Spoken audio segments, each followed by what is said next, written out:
Hello, and welcome to another episode of IC Data People. Today, we're joined by Scott Cole, who's the founder and CEO of AltHub, where he helps data providers refine their offering so that investors and corporate data users can make use of that data.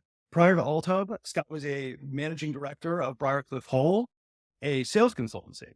He also ran sales at Roubini Global Economics, was the COO of a division of Morningstar, and a managing director of data feeds at Thomson Reuters. Scott started his career at JP Morgan before joining Lehman Brothers and Zacks Investment Research. Scott, welcome to IC Data People. Thank you for having me. Good to have you here. And Scott, you've got such an extensive and varied background across financial services, especially in the asset management industry. So I'd love to know what prompted you to focus on helping data providers and corporates productize their data. Yeah, I think my journey started as pretty early on. When I started working at Lehman Brothers, actually in the '90s, on trading floors and such, and I saw a lot of inefficiencies and saw a lot of information that even for those days traders were not utilizing. It was the early days of quotrons and some of the newest products. It was actually in those days quite interesting to just show somebody information and financials on a company because some of that was the new data of the time period. And we brought actually the first PCs onto the trading floor, the first Sun workstations. So early on, I always got fascinated with information and the flow of it. And that started this journey into understanding how asset managers use products and the journey I've been on has always been I've been fascinated by data assets, especially underutilized ones that are not being used in the decision-making process, may not be monetized or other use cases yet for that information. Scott, I'm curious. You mentioned that you were part of the first PCs being applicable on the trading floor, but how do you see the data landscape change throughout your career and especially in the recent years? Yes, it's actually been incredible, really, because in the '90s, I remember when we received 100 Sun workstations on the trading floor at Lehman Brothers and ordered them, and for 3 or 4 months, no one turned them on. They just sat there. We didn't know what to do with them. There was really no programs. Um, we started to get pricing data. There was a company called Bridge Information Systems back then, another one called Finesse that was giving you some price data. It was even pre some of the Bloomberg experience. And so it was very interesting to see on the floor. It was 500 traders, mostly paper based, writing tickets, boards, and everything. By the time of the 2000, it had changed dramatically. So in about 9 years there, it went down dramatically in the number of traders. They often had 3 or 4 screens around them. They were running the functions of 5 to 10 people previously, and things were more automated. There was a lot of trade information being generated. It it's really interesting to see how trading changed, and then what I started to notice is the research process started to change in asset management as well. It was in the '90s, you would go over paper books. You would look at annual written reports on companies that became data. So kind of what we take as table stakes today, the core data, fundamental data, it was actually you'd pick up the paper, you would pick up an actual annual report and read it. Um, by 2000, a lot of that data was flowing. And then you saw the next, I'd say 2000 to 2010, quite a fast movement in automation. You saw all the analytic companies come into the market, the insights. So it's sort of like '90s was turn paper into some data. I feel like the next 10 years to 2000 to 2010 was a lot more insight and analytic and processes and tools improved. Now it's interesting. The last 10 years, you see some really, clever advancements in AI, old data, new areas. What's interesting is the initial interest in those data sets, those core data sets, have faded over time. A lot of people would say there's not much alpha in fundamental data in reviewing companies' fundamentals. Now it's interesting. Some companies are extracting new insights, which I think is clever, but a large portion of the data used today in financial analysis is combed so heavily that I would say most practitioners say the alpha potential is definitely low, and they have to look at new areas. So, Scott, you alluded to the kind of ebb and flow between research and data. What constituted research 10 or 20 years ago might now be data. Counting cars in parking lots at a Home Depot was an exercise in, a researcher going up and driving around, or flying in a helicopter overhead. Now it's just satellite data that auto counts those number of cars for retail information. And I know you've worked across asset management, working with corporates, working with purpose-built alternative data companies. Can you tell us about how these different groups view data differently, especially in the wake of this transition from research tools to data-driven tools? Yeah, it's a wide question, Evan. Very wide one. I think it's all industries I'm seeing these days are getting more sophisticated, and they're stunned. They're appreciating. I mean, you look at the ad tech world. If you actually go over there, some of the databasing and analysis tools are actually quite advanced. I think the asset management financial world could learn from some of the approaches they use over there. Um, so we're seeing that across industries. We're lucky that we talk to companies across every industry. So even a data company that collects coupon data actually does a good job of tracking and figuring out, is Omri buying the same cereal this week? What's the trends and the patterns in the data? So it's the everyone's level of sophistication has increased quite greatly, I would say, which is great for the potential of it. There are still some companies I see that have massive data lakes that are untapped. So there's still a lot of new potential out there. One we look at quite recently has been healthcare records data. A lot of insight potential, but complexities in getting at that data and driving insights. So it's sort of two sides to that answer. Complex capabilities have gone up, which is great, but still so much more information coming online. You've touched upon a specific challenge, but I'm real curious. What are the challenges or the biggest challenges in the data industry, and specifically, which ones are people not really talking about? Yeah, there's a few I see. I think one of them is I think some of the companies that have interesting data assets, I think they over appreciate the data they have can be used for other use cases. So one of the things that when we have conversations with CEOs and C-level execs at these different companies is they're really good at the healthcare records, but they seem to not yet appreciate that moving it into another industry domain like servicing investors is requires a level of polish, requires a level of preparation for that different use case. I think there's a general view that they can just open their data lakes and invite people to look at them. And the investment community, as one use case, will find it easy to use and easy to access. What we're discovering is that's not the case. Only the very, very sophisticated hedge funds have the muscle to do some of that work. The long tail of thousands of funds need the information prepared in a model that's easier for them to digest. I think now they're even appreciating companies like AltHub and others who are trying to say, here is where the focus should be. Here's where the part of the mine you might want to look at for the alpha and the nuggets.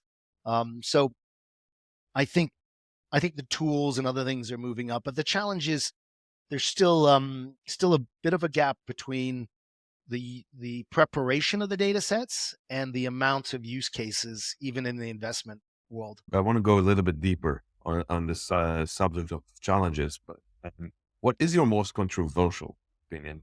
It's a great question. I think one point is I think that of the alternative data sets in the market, I think actually only about 10% of them are well prepared for use. That the other 90 are just really not going to generate useful alpha or useful directional decision making for the end user or the end buyer of the data unless they're prepared and polished. I think that's a crucial step. The other thing that I see in the industry is, yes, some of the end buyers are combining data sets to create better signals or stronger signals. There's a lot of need to combine these. It's almost like a data mosaic. One data set, credit card data, yes, great transactional data, but the story of seeing, other information added to it, that we could blend these together.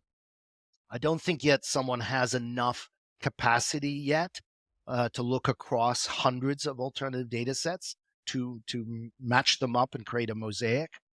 That's a nice direction, and I think there's a lot of potential there, but I don't think anyone has got to the level of enough information and enough horsepower yet to do that. So Scott, let's pull on that thread a little bit more here. You mentioned the kind of mosaic of data and combining data sets. What's the most powerful insight you've seen derived from data recently? Yeah, there's a few use cases that come to mind. One that we saw was a fantastic effort in the Asia market to first combine about 10 different telcos data sets and determine the number of workers leaving factories. Now, this has been traveled before by others, but two things came together, I thought, very well. One was they combined these different data sets and did a lot of quality checks to really determine that's not a visitor to the factory, that's a worker coming in and out. Then the next part of the modeling was something we spent quite a bit of work on, which was trying to determine, could the number of workers line up with the revenue for like a revenue forecast for the next quarter. So it took quite a bit of modeling. We did 100 plus models and refinement. And the performance just kept climbing and climbing and climbing. So much so that it showed it had about a 5-day advance on what the street estimates were for the company. So it would say the company's slowing down or accelerating several days in advance of any one of the experts on the sell side actually picking up that piece of information. And I think it was a version where I saw very good work being done on two sides. One is you go upriver to the source of the data, which is what this company did. They matched several sources to kind of fill in and double check and quality check, which is crucial. And then we came along and did modeling back and forth to figure out how best to use their data points. And the end result was a very refined product that when it was shown to buyers, it was highly effective. I think we ended up with almost a 50% trial rate for every meeting. So it's a really successful data set in that example, which some people would say location mobility data has been traveled quite a bit, but by really tuning it up, you can do some very interesting things. The only other example I would do is that comes quite to mind right now is we did a very interesting project with a recycling business where we took a look at all the different recyclings. How many TV sets are being thrown out, the boxes being picked up. They did a very good job at this firm figuring out each type of category. They had about 200 different categories. It initially, you wouldn't think there's any alpha in there, but when we ran it through our system with the machine learning, it was able to look at various scenarios.